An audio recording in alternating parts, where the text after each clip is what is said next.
Halo, selamat malam teman-temanku yang baik. Hari ini saya mau sharing refleksi saya di hari Jumat, ya, Jumat pertama, ya, Jumat yang istimewa, Jumat cinta kasih pada tanggal 1 Mei 2020. Judulnya yang saya buat ialah, judul refleksi saya, jadi perlu ikut komunitas Couples for Christ karena core. Ya, saya ulang lagi.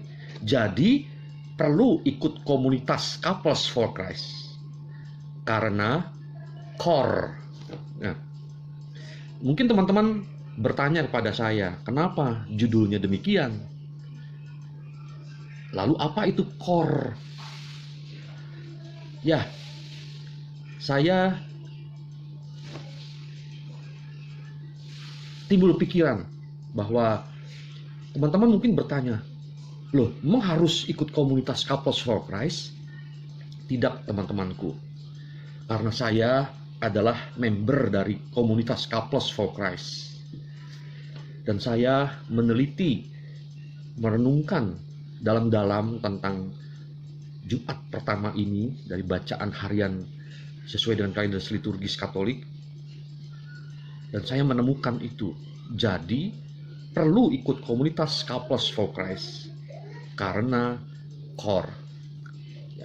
Core itu kebiasaan utama, kebiasaan inti dari seorang member seperti saya Couples for Christ. Ya, kebiasaan utama, kebiasaan intinya itu core namanya.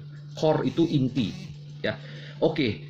Bacaannya diambil dari Kisah Para Rasul bab 9 ayat 1-20, ya, dari Mazmur Tanggapan Mazmur 117, dari bait pengantar Injil dari Yohanes bab 6 ayat 56, dan bacaan Injil dari Yohanes bab 6 ayat 52 sampai dengan 59. Yang menarik di sini bahwa pertama-tama hari ini adalah hari raya Santo Yosef Pekerja. Ini istimewanya. Yang kedua, hari ini juga adalah hari raya, hari buruh internasional, ya. Dan ini menarik, ada hubungannya dengan hari raya Santo Yosef Pekerja. Lalu yang ketiga, hari ini juga bacaannya mengenai Santo Paulus Rasul. Nah, saya ada sedikit dengan Petrus juga, karena mereka berdua adalah soko guru atau tiang gereja, ya. Dan yang menarik lagi nomor 4, hari ini adalah Jumat pertama, seperti saya mendengar Misa Kudus lewat live streaming, Misa Kudus permulaan bulan Mei, Rosario, ya, seperti yang diajak oleh Paus Fransiskus untuk mendoakan Rosario setiap hari bersama keluarga. Ya. Hari ini adalah, kata Pastor Yuswito, adalah Jumat pertama, Jumat cinta kasih, karena Yesus dengan hati kudusnya itu mencurahkan cinta kasihnya yang berlimpah-limpah kepada kita.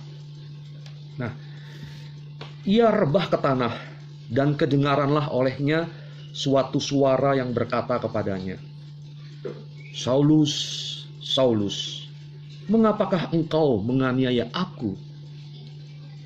Jawab Saulus, siapakah engkau, Tuhan? Katanya, akulah Yesus yang kau aniaya itu. Tetapi bangunlah dan pergilah ke dalam kota. Di sana akan dikatakan kepadamu apa yang harus kau perbuat.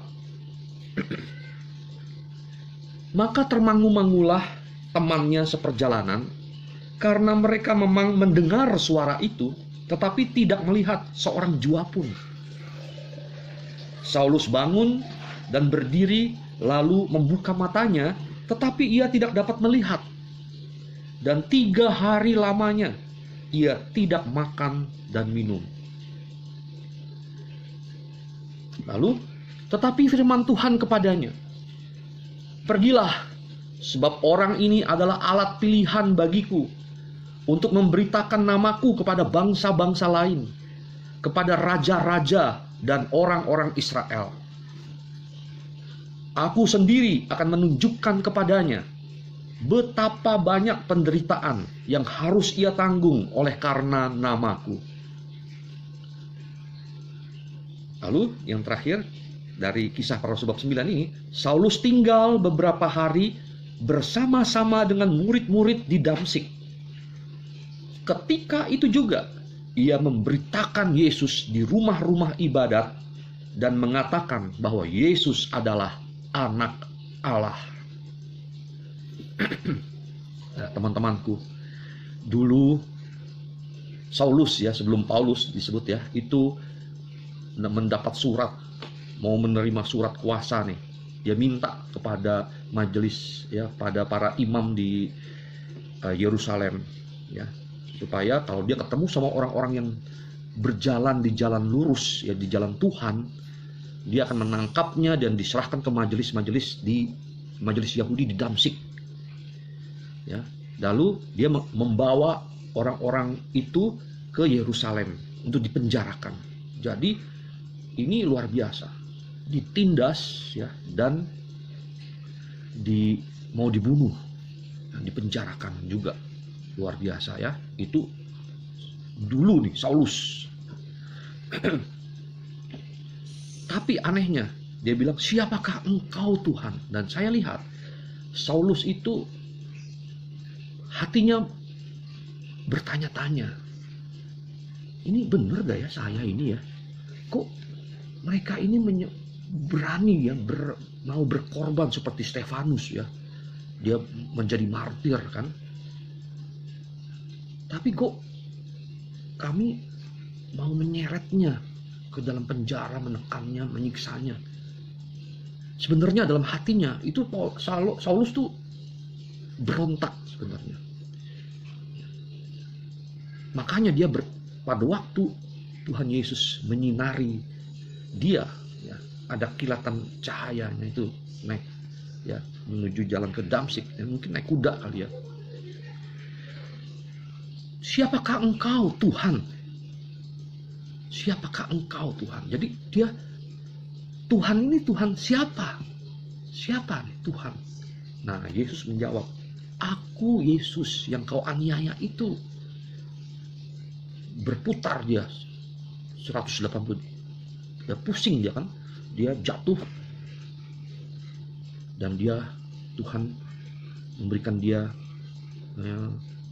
buta sementara. Nah, di situ dia merenungkan selama 3 hari tidak makan dan minum. Dia merenungkan, tapi dia ada penglihatan bahwa nanti ada Ananias ya, yang akan memberkati dia supaya sembuh. Nah, itu luar biasanya. Dan akhirnya Ananias pergi memberkati Saulus dan penuh Roh Kudus Saulus itu, dan dia terbuka hatinya, pikirannya bahwa Yesus itu adalah anak Allah. Tapi sebelumnya itu dia tinggal beberapa hari bersama dengan murid-murid di Damsyik. Tinggal bersama murid-murid di Damsyik. Mungkin dia mengadakan ekaristi bersama, berdoa bersama. Dia belajar siapa sebenarnya Yesus, Tuhan itu. Dan setelah dia mendapat kemantapan hati, seketika itu juga ia memberitakan Yesus di rumah-rumah ibadat dan mengatakan bahwa Yesus adalah anak Allah. Luar biasa bukan? Nah, disinilah teman-temanku, saya mengambil pada hari ini dari bacaan orang kudus sepanjang tahun. Saya mau tahu siapa itu Paulus Rasul, dan dia adalah soko guru bersama Petrus ya. Lalu dia itu merasul di Laut Tengah, menjelajah di Laut Tengah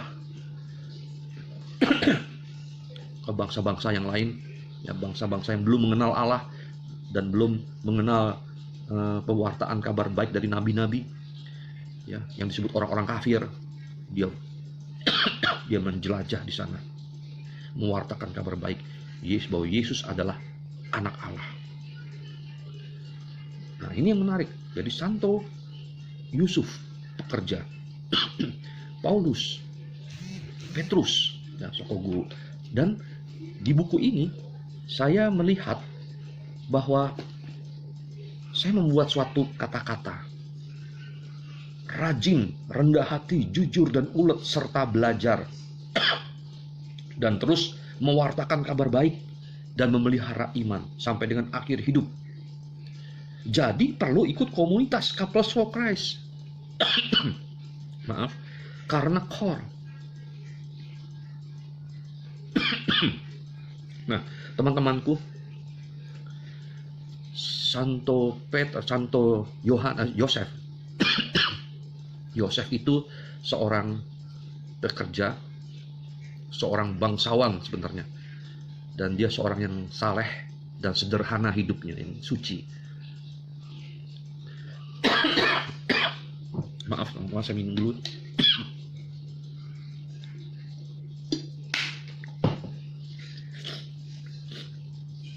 Nah, Santo Yosef ini, dari Santo Yosef, Paulus dan Petrus, sesuai bacaan ini Injil. Dan hari ini juga hari Jumat pertama, ya, bahkan hari buruh internasional. Saya melihat kesamaan semuanya, ya. Itu karena pertama-tama cinta kasih Tuhan Yesus, kekuatannya di situ. Kepada Yosef, kepada Paulus, kepada Petrus. Karena apa? Yosef itu seorang yang bangsawan, karena dulu dia dan dia memang keturunan Daud. Tapi dia sederhana, itu yang menarik. Dia hidup biasa sebagai tukang kayu. Dia rendah hati. Ini menarik. Ya. Sama seperti Paulus, sama seperti Petrus. Paulus itu dia hatinya sebenarnya dia jujur, sama seperti Yosef. Dia rajin, rendah hati, jujur dan ulet, serta belajar dan terus mewartakan kabar baik dan memelihara iman sampai dengan akhir hidup. Nah ini dia rajin mewartakan kabar baik. Dia menjelajah sampai ke Laut Tengah, bangsa-bangsa lain. Yes, Petrus di Yerusalem. Yosef juga rajin bekerja. Nah, merasul mewartakan kabar baik itu seperti di bait pengantar Injil. Pergilah ke seluruh dunia dan beritakanlah Injil. Pujilah Tuhan, hai segala bangsa, megahkanlah Dia, hai segala suku bangsa, sebab kasih-Nya hebat atas kita dan kesetiaan Tuhan untuk selama-lamanya. Jadi pergilah ke seluruh dunia itu adalah pertama-tama karena kasih Tuhan Yesus yang begitu hebat. Dia memberikan kekuatan kepada kita melalui kebangkitannya. Nah, Paulus dia berikan pelajaran. Kenapa kamu menganiaya aku? Santo Yosef melalui mimpinya, terimalah Maria, dampingi dia. Terimalah dia sebagai istrimu. Karena yang dikandung itu adalah kudus, karena dari Roh Kudus. Pergilah ke seluruh dunia dan beritakanlah Injil. Ke seluruh dunia saya lihat di Kamus Umum Bahasa Indonesia, tidak hanya dunia sejagat, ya, lokasi di mana-mana, tetapi dunia semuanya, termasuk dunia pendidikan, dunia pekerjaan, sales, dokter dan sebagainya. Itu pergi mewartakan di situ sampai ke kedalaman, sampai ke inti-intinya dalam pekerjaanku apalagi sebagai rasul awam. Di mana kamu berada, pergi dan beritakanlah kabar baik. Nah, makanya Yosef ini sebagai tukang kayu, dia bekerja dengan sebaik-baiknya, dengan kualitasnya yang terbaik. Itu juga adalah wujud dari pewartaan kabar baik, teman-temanku. Makanya oleh Pius XII, Santo Yosef ini diangkat menjadi pelindung para karyawan atau buruh.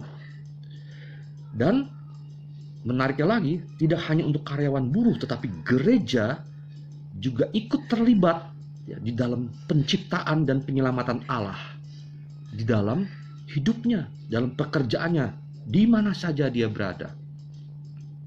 Itu yang menarik. Makanya pada bulan Mei, tanggal 1 Mei,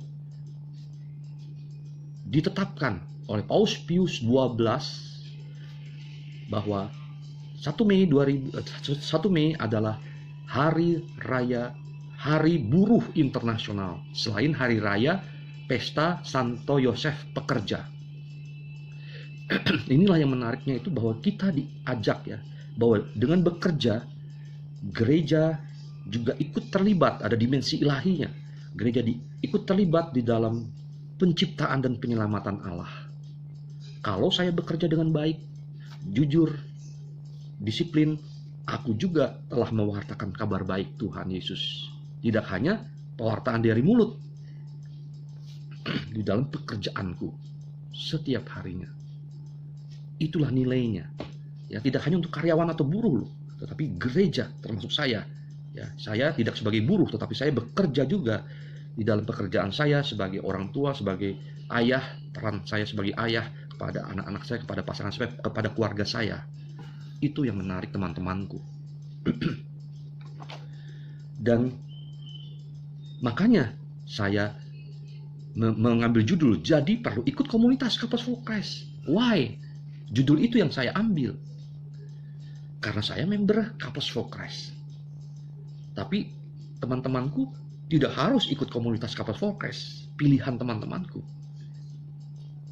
Tidak ada paksaan. Jadi pilihan teman-temanku. Karena saya tahu dengan saya ikut komunitas Couples for Christ, di situ karena core judulnya saya itu. Karena saya dilatih, digembleng dengan komunitas Couples for Christ ini, ada kebiasaan inti, kebiasaan utama yang saya jalankan. Yang telah dijalankan oleh Santo Yosef, oleh Santo Paulus, ya, bahkan oleh Santo Petrus. Tiga-tiganya itu. Yaitu apa? Janji Couples for Christ. Ini core-nya ya, kebiasaan utamanya, kebiasaan intinya. Core itu inti. Janji Couples for Christ, dengan penuh percaya akan bantuan dan bimbingan Tuhan. 1. Saya akan hidup sebagai seorang pengikut Kristus. Yaitu apa? Berdoa setiap hari sekurang-kurangnya 15 menit.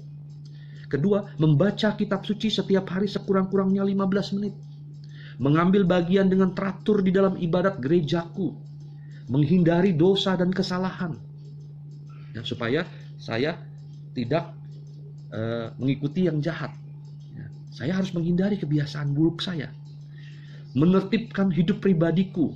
Itu, saya akan hidup sebagai seorang pengikut Kristus. Lalu, saya baktikan diriku untuk tugas membangun suatu keluarga yang kuat bagi Kristus. Ya, baktikan diriku untuk tugas membangun suatu keluarga yang kuat bagi Kristus. Ini janji Couples for Christ loh. Janji kepada Tuhan. Saya kepada Tuhan. Bersama Pauline, istri saya. Yaitu apa? Tugas membangun suatu keluarga yang kuat bagi Kristus. Ini, mengupayakan dialog mingguan dengan pasanganku dan dengan anak-anakku.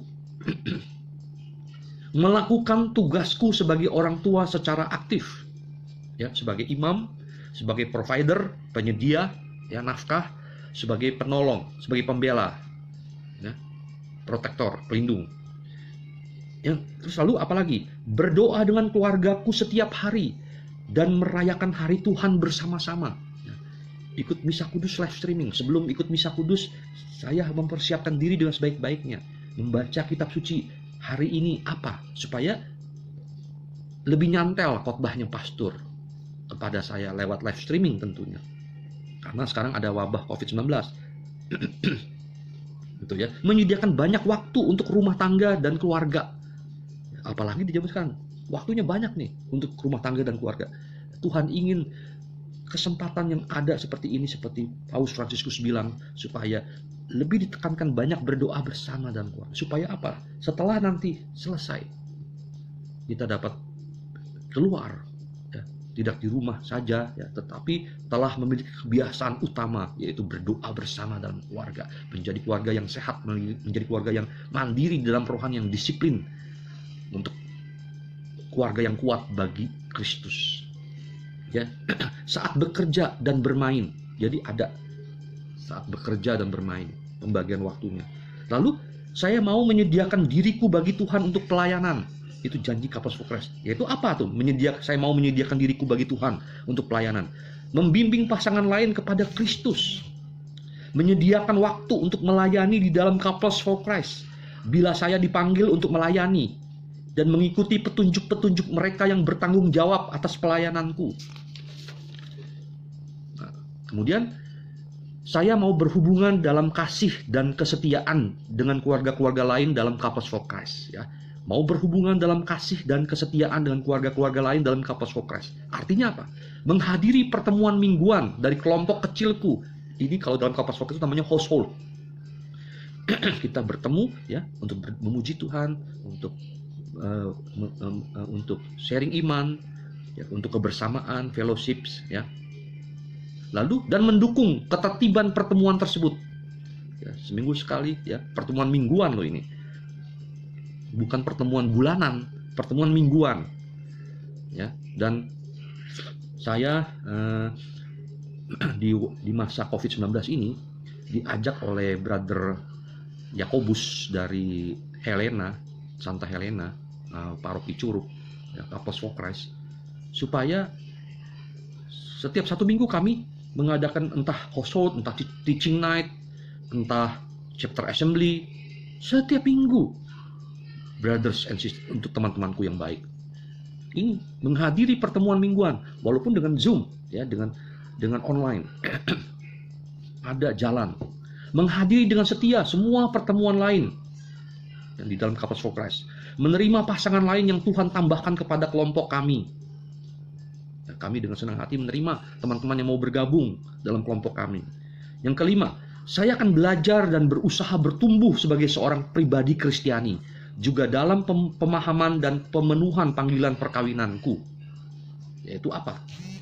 Menghadiri semua kursus, retret, lokakarya, konferensi dari Couples for Christ. Mempelajari dengan rajin semua bahan yang diberikan kepadaku. Saya disuruh membawakan talk, speaker, saya bahannya saya pelajari dan saya membawakan talknya. Saya juga artinya belajar, ya, dengan rajin. Lalu semoga Tuhan kita Yesus Kristus membantu saya menjalani janji Couples for Christ ini setiap hari demi bertumbuh besarnya kehormatan dan kemuliaannya, ya Tuhan Yesus, serta demi kebaikan semua saudara dan saudariku. Amin. Itulah teman-teman, artinya core-nya, kebiasaan utama, kebiasaan inti sebagai janji Couples for Christ, janji saya dengan penuh percaya akan bantuan dan bimbingan Tuhan Yesus. Santo Yosef, Santo Petrus, Paulus menjalankan itu. Dia bersama-sama dengan murid-murid di Damsyik. Dia berdoa, dia belajar, dan dia mewartakan kabar baik. Saya juga yakin Santo Yosef pun juga begitu, karena dia memelihara iman. Makanya pada waktu dipanggil, dikasih mimpi oleh malaikat Tuhan, dia setelah itu dia langsung bergerak, berjalan. Dia percaya, imannya hidup. Karena dia pelihara iman itu. Saya yakin dia memelihara iman. Dia rajin berdoa kepada Tuhan. Demikian juga Petrus.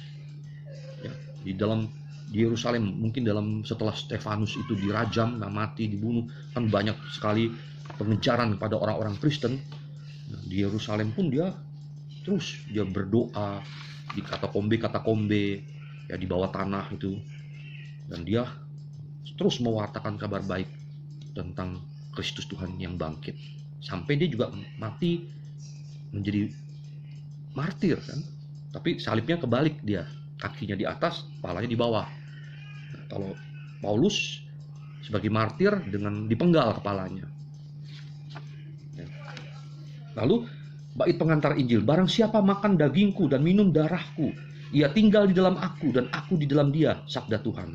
Nah, dari bacaan Injilnya juga sama. Dagingku adalah benar-benar makanan dan darahku adalah benar-benar minuman.